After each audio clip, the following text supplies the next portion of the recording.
ఏం చెయ్యలేవని అన్నారా నిన్ను నిరాశపరిచారా?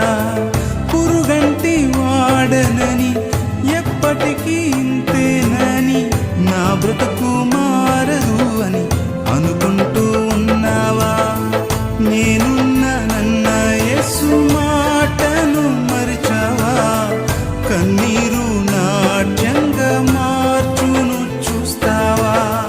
నేనున్నానన్న యేసు మాటను మరిచావా? కన్నీరు నాట్యంగా మార్చును చూస్తావా? కన్నీరేలమ్మా, కరుణించు యేసు నిన్ను విడువబోడమ్మా. కలవరపడకమ్మా, కరుణించు యేసు నిన్ను